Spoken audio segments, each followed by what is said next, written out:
There's a reason you are hearing this now. You feel something deep within, an unrest, an urgency, a knowing. And I tell you, do not sleep, because the sky will change tomorrow. What does it mean? It means that the opportunities you ignored today, they may not come again. It means that the person you love might not be there to hear your words tomorrow. It means the path you're supposed to walk on may disappear in the fog of hesitation. You must stop sleeping through your life. Many people mistake stillness for peace, but there's a stillness that is born not of peace, but of fear, a stillness that paralyzes, a stillness that waits, a stillness that decays. Do not let this become your life. I tell you again, the sky will change, and not all change is gentle. Some skies break, some skies roar, some skies weep, and some skies bring fire. But all of it is meant to wake you. So do not delay your discipline. Do not postpone your purpose. Do not waste another sunrise believing you have infinite ones left. The warrior wakes early, not because it is easy, but because he understands time is sacred. The monk meditates, not to avoid the world, but to see it clearly. And the wise one moves, not because the path is certain, but because stillness now means regret later. So I ask you, before tomorrow comes, will you sleep through your awakening? Or will you rise with the changing sky? Do not sleep. The sky will change tomorrow. And by then, you must already be ready. In the silence of the early morning, before the world stirs, a certain clarity can be felt, a whisper of truth that too often goes unheard. Most people, though awake in the body, remain deeply asleep in the mind. They wake up mechanically, go through rituals, speak words, wear faces, but their awareness is absent. Their thoughts are distant. Their spirit is lulled into complacency by the predictable rhythms of modern life. This form of sleep is not measured in hours. It is measured in years wasted, in dreams deferred, and in potential buried beneath routine. When we speak of sleep, we are not referring to rest, but to forgetfulness, a forgetting of who we are, why we are here, and what is required of us. We must ask ourselves with courage, am I truly awake, or am I merely drifting through a life of repetition, comfort, and silent decay? The tragedy of sleep is not that it offers no comfort, but that it offers too much. The comfort becomes a drug. The drug becomes a prison. The prison becomes your identity. And so many souls, brilliant, vibrant, powerful, remain trapped in this slumber, convinced that this is life. They postpone the call to rise. They delay the urge to act. They silence the inner voice that calls them toward greatness, because it threatens the numb safety they've grown accustomed to. Complacency, you see, is not passive. It is seductive. It tells you you are fine as you are. No need to move. No need to stretch. No need to feel discomfort. But this is how mediocrity begins. Not with loud failure, but with silent acceptance. If you accept less than what you are capable of long enough, you begin to believe that's all you were ever meant to be, and slowly the fire inside you dies. Awareness, on the other hand, is not comfortable. It is sharp. It is illuminating. It is often painful, because when you become aware, you begin to see clearly. You see your patterns. You see your self-deception. You see where you have lied to yourself to feel safe. You see the weight of your untapped potential. And with that vision comes responsibility. Awareness demands action. It calls you to break the cycle, to rise earlier, to think deeper, to live with intentionality. That's why so many avoid it. They would rather not see than to see and be burdened by the truth. But those who walk the warrior's path know to see is to be free. Only in awareness can you confront your weaknesses, your fears, your laziness, and begin the process of transcendence. You cannot change what you do not see, and you cannot see unless you wake up. The ancient teachings remind us, The man who sleeps through the storm cannot rebuild when the sun returns.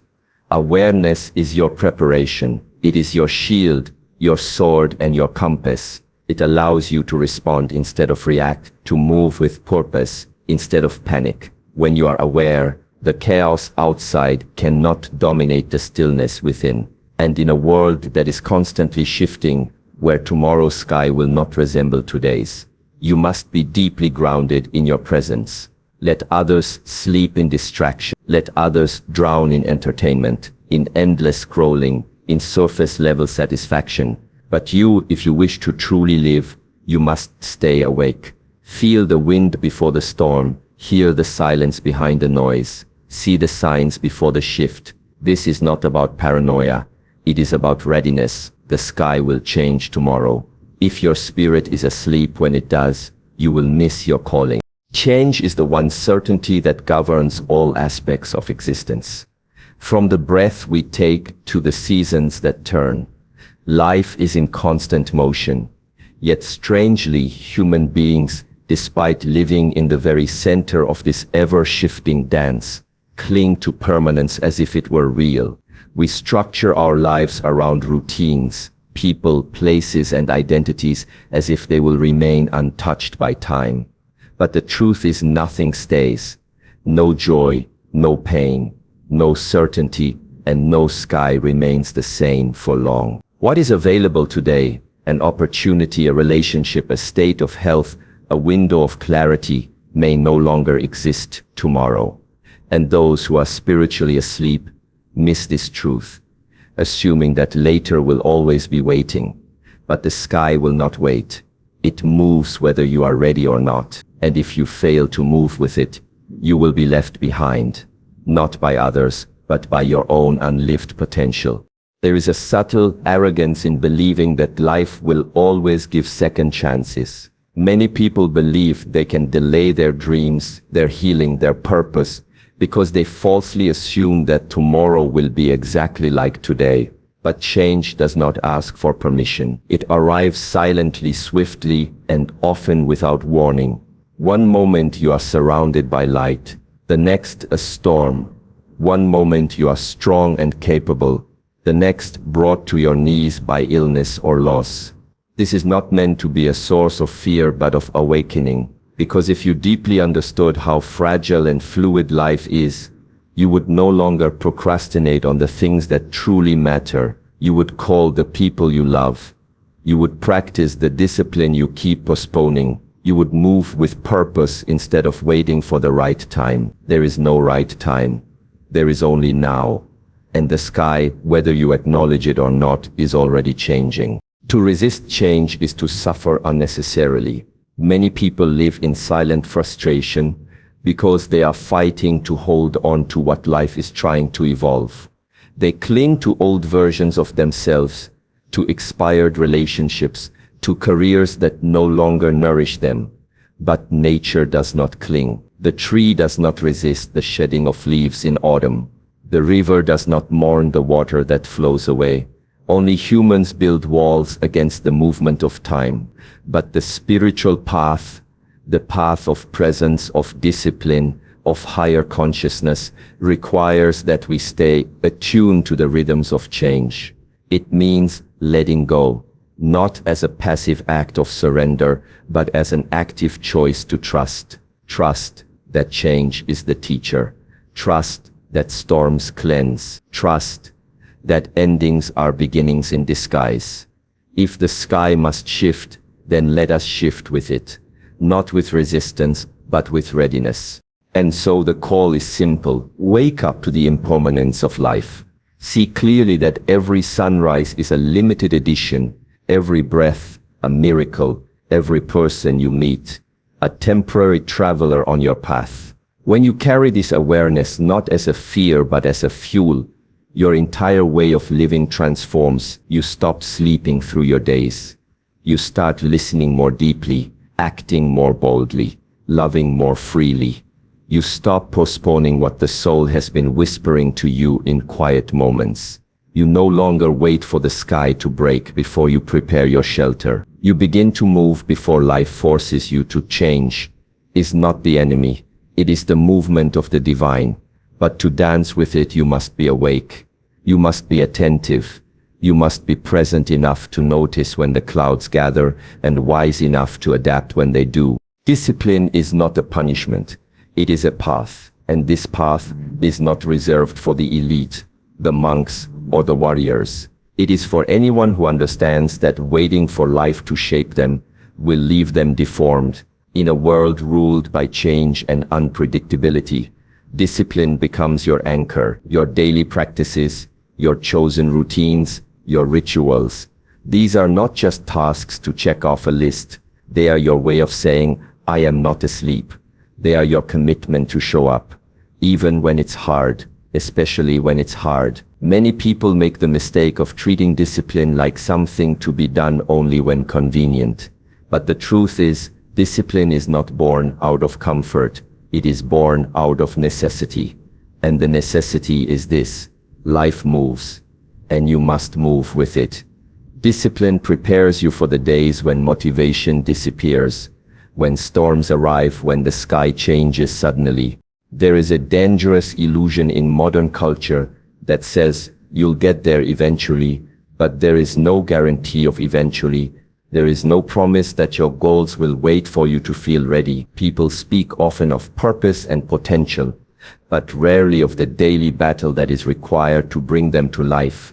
The truth is, the gap between who you are and who you could become is bridged only by discipline, not desire, not inspiration, not dreams.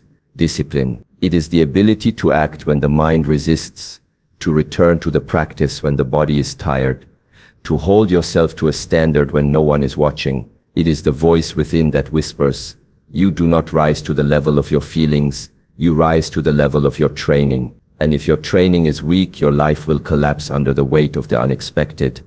But if your training is strong, you will stand like a mountain, even when the sky falls.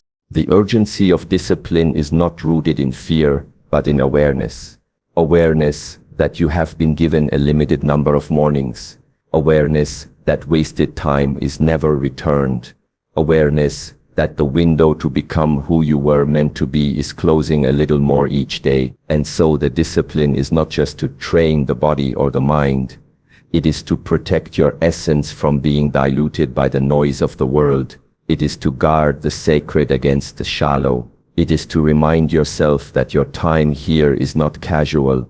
It is sacred, and if something is sacred, then it deserves your full attention, your full effort, your full discipline. The warrior does not sharpen his sword only when enemies arrive. He sharpens it daily because he knows that to wait for the battle to prepare is to prepare for defeat. Likewise, do not wait for chaos to practice clarity. Do not wait for the breakdown to begin your becoming. Too often people romanticize the idea of change, but resist the process that makes change possible. They want transformation, but not the repetition. They want growth, but not the grind. But nothing profound is built in a moment of excitement. It is built in the quiet, unglamorous repetition of showing up again and again and again. That is where the real self is forged, through the discipline of waking before the world, the discipline of facing discomfort without complaint, the discipline of standing tall in the presence of fear, boredom, and doubt. And so we must shift our relationship with discipline. It is not something to fear, it is something to honor. It is not the enemy of freedom. It is the very thing that makes true freedom possible. Because when the sky changes, and it will, those without discipline will panic. But the disciplined will simply breathe and move forward. Not because they were promised an easy path, but because they trained for every possible sky. Stillness has long been revered in spiritual practice. It is praised in meditation, cultivated in breathwork, honored in martial arts. But we must make a critical distinction. There is a stillness that comes from awareness, and a stillness that comes from avoidance. One is conscious, the other unconscious. One is rooted in presence, the other in fear. Not all stillness is wise. In fact, much of the stillness we see in people today is a mask a cover for procrastination, stagnation, or apathy. You see them sitting in silence, but the silence is not peaceful. It is filled with unspoken anxiety, self-doubt, and unresolved dreams. The world applauds their calm, but inside they are imprisoned by indecision. So the question arises, is your stillness a reflection of inner peace or inner paralysis? Many confuse inaction with patience, but patience is not passive. It is the ability to wait with readiness. It is the discipline of stillness, not the laziness of avoidance. When you sit in true patience, your inner self is alert, prepared, listening. You are calm, but not disconnected. You are waiting, but not wasting. But when your stillness comes from a place of resistance, when you know you should act, speak, move, decide, create, but you don't, that is not wisdom. That is fear disguised as tranquility. That is the ego pretending to be enlightened. Often people say, I'm waiting for the right moment, when in truth they are waiting for the fear to go away. But fear rarely leaves. Action, even small action, is what reduces fear. Avoidance is what feeds it. And so in moments of stillness, you must always ask yourself, am I avoiding life or preparing to meet it fully? Life, by its nature, is movement. Rivers flow, winds shift, clouds roll. Everything in nature knows when to rest and when to act. The flower does not bloom forever, and the tree does not grow endlessly, yet they do not resist their timing. Humans, however, resist constantly. We feel the pull to move and we freeze. We feel the call to speak and we stay silent. We sense the need to let go, to begin, to change, but we cling to stillness out of habit, and this habitual stillness becomes a trap. We tell ourselves we are being still to stay safe, but safety without purpose is simply decay. You are not meant to be frozen. You are meant to move with precision, yes, but also with courage. The monk trains not only to sit in silence, but to act with awareness when the time demands it. And if the sky begins to shift and you remain still out of fear, wisdom has left you. There is a kind of stillness that feels heavy, like a stone sitting at the bottom of a lake. That is not peace, that is suppression. Real stillness is light. It is alive. It listens to the wind. It knows when to stand. It knows when to walk. Stillness, in its highest form, is not the absence of motion. It is the presence of knowing. Knowing when to move and when to wait. Knowing when to breathe and when to strike. But to reach that level, you must first clear the confusion within. You must observe your stillness. Watch it, question it. If your stillness makes you small, dim, hidden, then it is not serving your path. If it strengthens your awareness, deepens your purpose, and sharpens your inner clarity, then it is a gift. This is the subtle discipline of the spiritual path, to discern between rest and retreat, between waiting and withering. Because the sky will change, and if you mistake silence for safety, it will leave you behind. Reprobation is not something you do when a challenge arrives. It is something you do before.